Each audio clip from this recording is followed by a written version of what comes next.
எரேமியா தீர்க்கதரிசியின் புஸ்தகம் 15ஆம் அதிகாரம். கர்த்தர் என்னை நோக்கி, மோசேயும் சாமுவேலும் என் முகத்துக்கு முன்பாக நின்றாலும் என் மனம் இந்த ஜனங்கள் பட்சமாய் சாராது. இவர்கள் என் முகத்தை விட்டு புறப்பட்டு போகும்படி இவர்களை துரத்திவிடு. எங்கே புறப்பட்டு போவோம் என்று இவர்கள் உன்னை கேட்டால், நீ அவர்களை நோக்கி, சாவுக்கு ஏதுவானவர்கள் சாவுக்கும், பட்டயத்துக்கு ஏதுவானவர்கள் பட்டயத்துக்கும், பஞ்சத்துக்கு ஏதுவானவர்கள் பஞ்சத்துக்கும், சிறையிருப்புக்கு ஏதுவானவர்கள் சிறையிருப்புக்கும் நேராய் போக வேண்டும் என்று கர்த்தர் உரைக்கிறார் என்று சொல்லு. கொன்று போட பட்டயமும், பிடித்து இழுக்க நாய்களும், பட்சித்து அளிக்க ஆகாயத்து பறவைகளும், பூமியின் மிருகங்களும் ஆகிய 4 விதமான வாதைகளை நான் அவர்கள் மேல் வர கட்டளையிடுவேன் என்று கர்த்தர் சொல்லுகிறார். எசேக்கியாவின் குமாரனும் யூதாவின் ராஜாவுமாகிய மனாசே எருசலேமில் செய்தவைகளின் நிமித்தம் அவர்களை பூமியிலுள்ள எல்லா ராஜ்யங்களிலும் அலைய பண்ணுவேன். எருசலேமே, யார் உன்மேல் இறங்குவார்கள்? யார் உன்மேல் பரிதவிப்பார்கள்? யார் உன்னிடத்திற்கு திரும்பி உன் சுக செய்தியை விசாரிப்பார்கள்? நீ என்னை விட்டு பின்வாங்கி போனாய், ஆகையால் என் கையை உனக்கு விரோதமாய் நீட்டி உன்னை அழிப்பேன். நான் பொறுத்து இளைத்து போனேன் என்று கர்த்தர் சொல்லுகிறார். தேசத்தின் வாசல்களில் அவர்களை தூற்றுக்கூடையால் தூற்றி போடுவேன். என் ஜனங்கள் தங்கள் வழிகளை விட்டு திரும்பாதபடியினால் நான் அவர்களை பிள்ளைகள் அற்றவர்களாக்கி அழிப்பேன். கடற்கரை மணலை பார்க்கிலும் அதிக விதவைகள் அவர்களில் உண்டாயிருப்பார்கள். பட்ட பகலிலே பாழாக்குகிறவனை தாயின் மேலும் பிள்ளைகளின் மேலும் வரப்பண்ணுவேன். அவர்கள் மேல் பட்டணத்தின் கலகத்தையும் பயங்கரங்களையும் விழப்பண்ணுவேன்.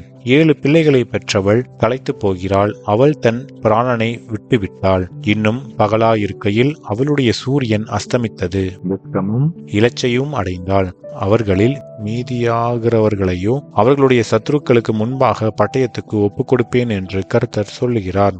என் தாயே, தேசத்துக்கெல்லாம் வழக்குக்கும் வாதுக்கும் உள்ளானவனாயிருக்கும்படி என்னை நீ பெற்றாயே. ஐயோ, நான் அவர்களுக்கு வட்டிக்கு கொடுத்ததுமில்லை, அவர்கள் எனக்கு வட்டிக்கு கொடுத்ததுமில்லை.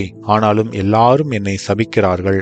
உன்னில் மீதியாயிருப்பவர்கள் நன்மை அடைவார்கள். தீங்கின் காலத்திலும் நெருக்கத்தின் காலத்திலும் உனக்காக நான் சத்ருவுக்கு எதிர்ப்பட்டு உனக்கு சகாயம் செய்வேன் என்று மெய்யாகவே சொல்லுகிறேன். வடக்கே இருந்து வரும் இரும்பையும் வெண்கலத்தையும் இரும்பு நொறுக்குமோ? உன்னுடைய எல்லா பாவங்களின் நிமித்தமும் உன்னுடைய எல்லா எல்லைகளிலும் நான் உன் ஆஸ்தியையும் உன் பொக்கிஷங்களையும் கிரயமில்லாமல் சூறையிடுவிப்பேன். நீ அறியாத தேசத்தில் உன் சத்துருக்கள் வசமாக நான் உன்னை தாண்டி போக பண்ணுவேன். உங்கள் மேல் எரியப்போகிற அக்கினி என் கோபத்தினாலே மூண்டது என்று கர்த்தர் சொன்னார். கர்த்தாவே, நீர் அதை அறிவீர். தேவரீர் என்னை நினைத்து என்னை விசாரித்து என்னை துன்பப்படுத்துகிறவர்களுக்கு என் நிமித்தம் நீதியை சரிக்கட்டும். உம்முடைய நீடிய பொறுமையின் நிமித்தம் என்னை வாரிக்கொள்ளாதிரும். நான் உம்முடைய நிமித்தம் நிந்தையை சகிக்கிறேன் என்று அறியும். உம்முடைய வார்த்தைகள் கிடைத்தவுடனே அவைகளை உட்கொண்டேன். உம்முடைய வார்த்தைகள் எனக்கு சந்தோஷமும் என் இருதயத்துக்கு மகிழ்ச்சியுமாயிருந்தது. சேனைகளின் தேவனாகிய கர்த்தாவே,